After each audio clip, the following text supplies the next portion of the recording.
पहुंच गए तो हमारा गोल क्या होगा?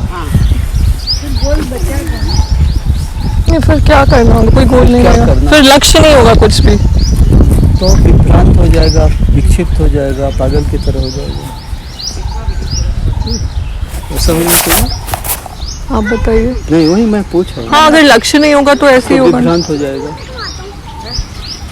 ये सब प्रश्न अच्छी तरह इसका उत्तर लिख कर लेना चाहिए। मैं रिकॉर्डिंग कर रही हूँ। एक बार पेट भरने के बाद फिर भूखा रहेगा, ये ऐसा ही उत्तर है। एक बार पेट भरने के बाद भूखा रहेगा, ये सब उत्तर ऐसा ही है। जब गोल उसको था मोक्ष या शांति, वो पहुँच मिल गया तो फिर वो अशांत क्यों होगा? लेकिन कोई लक्ष्य तो होना चाहिए ना गुरुजी, कहीं भी। मैं कभी ऐसा सोच ही नहीं हूँ कि बिना लक्ष्य के क्या करेंगे लोग। हाँ, तब तक आपके पास बहुत बड़ा लक्ष्य रहेगा। समाज में रहेंगी तो सबसे बड़ा लक्ष्य है लोक उद्धार, और इतने आनंद में रहेंगी कि विभ्रांत का तो अंधकार के साथ, प्रकाश के साथ अंधकार की भांति कोई संबंध ही नहीं रहेगा। इसी कारण जब तक वो नहीं हो रहा है, जब तक ये प्रश्न चलेगा। एक बार हम खा लेंगे, खा के पेट भर जाएगा, तब क्या होगा? पेट भरने के बाद क्या होगा? ये क्या होगा जब तक है, इसका मतलब हम वहाँ पहुँच नहीं पा रहे हैं, अभी पहुँचे नहीं हैं। होगा नाम का क्रिया से वो रहित है, क्रिया मात्र से रहित है। इस कारण द्रव्य देश काल भाव में क्रिया को भी रखा गया है। द्रव्य देश काल भाव क्रिया संबंध से वो अतीत है, इस कारण उसमें होना नाम का क्रिया ही नहीं है। उस आनंद में आने के बाद फिर कोई प्रश्न नहीं बच सकता है। अब एक प्रश्न आप प्रैक्टिकल कर रही हो, वो इन लोगों का क्या होगा? तो यही प्रश्न अर्जुन किया था, तो भगवान 18 श्लोकों में स्थित प्रज्ञ का परिभाषा बताएंगे कि संपूर्ण कामना से रहित होगा, किसी भी प्रकार का गोल नहीं रहेगा उसका, क्योंकि स्वयं वो अपने आपे में गोल था और प्राप्त हो गया।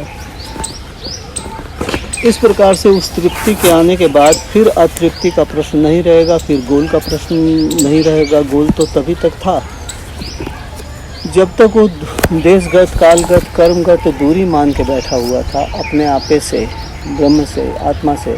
अब वो जान गया मेरे से देशगत, कालगत, कर्मगत दूरी तो नहीं है, निकटतम संबंध भी नहीं है, क्योंकि उसमें भी द्वैत है। निकट है तो भी दो है, निकटतर है तो भी दो है, निकटतम है तो भी दो है, ऐसा भी संबंध नहीं है।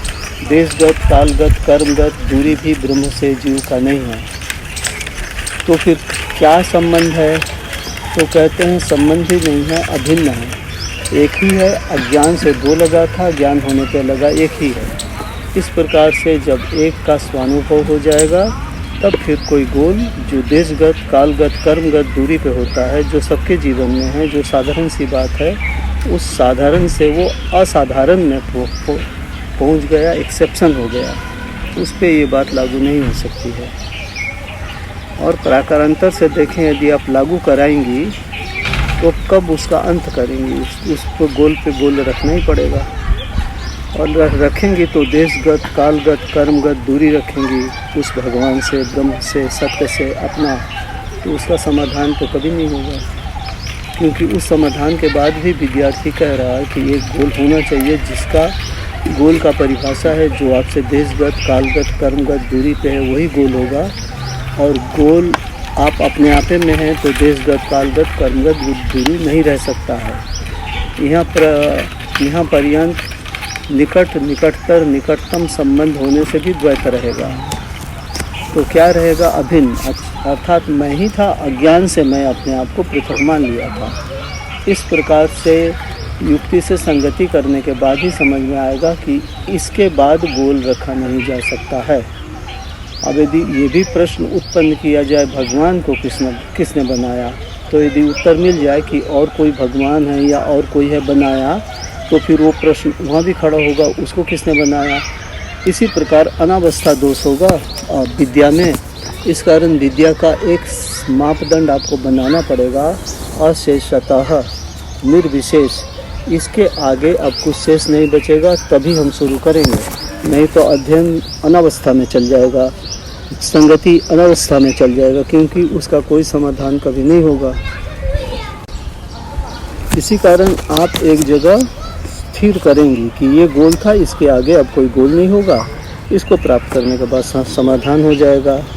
किंतु गोल विहीन व्यक्ति कैसे जिएगा, ये तब तक प्रश्न रहेगा जब तक वो अपने आपे में आनंद नहीं पा रहा है, क्योंकि उसके पास अब गोल रहेगा ही नहीं। इतना आनंद में है, इतना आनंद में है, इससे बड़ा कोई आनंद हो नहीं सकता है, तो वो गोल कैसे रखेगा? दूसरा कोई गोल अब वहाँ होना असंभव है। जैसा ये दो भगवान थे, भगवान कृष्ण और भगवान राम, दोनों का जैसे यानी एग्जाम्पल ये है कि जब इनका पर्पस पूरा हो गया तो अपने आप ही ये अंतर्ध्यान हुए या शरीर छोड़े। ये इसका क्या मैसेज लेना चाहिए पर्पस पूरा होने के बाद? हम भी कोई यदि कार्यक्रम को बना के आए हैं तो उसको करने के बाद निश्चित रूप से उसका प्रयोजन नहीं रहेगा, वो संपन्न हो जाएगा, समाप्त हो जाएगा। भगवान बोल दिया, नहीं यानी भगवान कृष्ण और भगवान राम दो रूप। भगवान के दो याद आया भगवद गीता में भगवान श्री कृष्ण कहते हैं कि हे अर्जुन, इन तीनों लोकों में मुझे कुछ भी प्राप्त करना शेष नहीं है, लेकिन फिर भी मैं कर्म करता हूँ। तो अब जिसको जो ब्रह्मनिष्ठ हो चुका है, अब वो जिस प्रवृत्ति का रहा है तो वो वही कार्य करेगा। यदि वो सन्यासी है तो वो सन्यास में लोगों को मार्गदर्शन करेगा, यदि वो किसी और पद पर है तो वैसे काम करेगा। गोल प्राप्त करने का ये अंतर नहीं कि वो हाथ पर हाथ रख के बैठा रहेगा, वो निष्काम कर्म करेगा, लोक कल्याण के लिए कर्म करेगा, और वो कर्म उससे स्वतः होगा, उसके लिए उसको कुछ करना नहीं पड़ेगा। या जैसे भगवान महावीर हुए या गौतम बुद्ध हुए, भगवान बुद्ध को जब बोध हो गया तो उसके बाद वो लोगों में बहुत जागृत करने में प्रवृत्त हुए, और भगवान कृष्ण अर्जुन के सारथी बन जाते हैं, क्योंकि उस वक्त यही आवश्यकता थी। तो हमको लगता है कि उनके द्वारा कर्म लोक कल्याण के लिए वैसे ही स्वतः होते हैं जैसे हम स्वतः श्वास लेते और छोड़ते हैं। और दृष्टांत भी ऐसा है, बस ये इसका उत्तर बन सकता दृष्टांत है। भी ऐसा है, तो इनका भी समाधान हो गया, एक लक्ष्य आ गया, लोक कल्याण। भगवान कृष्ण का एक लक्ष्य आ गया, न्याय प्रतिष्ठा। ये जो एक सर्चिंग कर रही थी उसका समाधान हो गया। गुरुजी, अगर हाँ, बहुत अच्छा जवाब है कि अगर मतलब लोक कल्याण या न्याय प्रतिष्ठा ऐसा ही गोल होना ही होता है क्या? फिर नहीं, गोल नहीं होता है, वो स्वभावतः होता है। ठीक है, ये जैसे ये चाह रही विज्ञान को जानने, कुछ तो होगा जो कराएगा। तो न्याय प्रतिष्ठा वहाँ गोल था, संतों का लोक कल्याण जगाना गोल है, वो तो है ही है। गोल वैसा नहीं है कि जैसे अखंडानंद जी को पढ़ा था तो अखंडानंद जी ने एक जगह लिखा था कि जब तत्व ज्ञान साधक को हो गया, इसका मतलब ये नहीं कि उसने सारे काम छोड़ दिए, फिर जो जिस काम में है वो काम अनासक्त भाव से कर रहा है, होता ही जाए, आसक्ति के साथ नहीं करेंगे। वो कह रहे हैं कि इच्छा रहित होकर कार्य करो, तो विज्ञान कह रहा बिना इच्छा से तो काम नहीं हो सकता है। तो वहाँ पे इच्छा का दो डिवीज़न हुआ, एक असद इच्छा, एक सद इच्छा।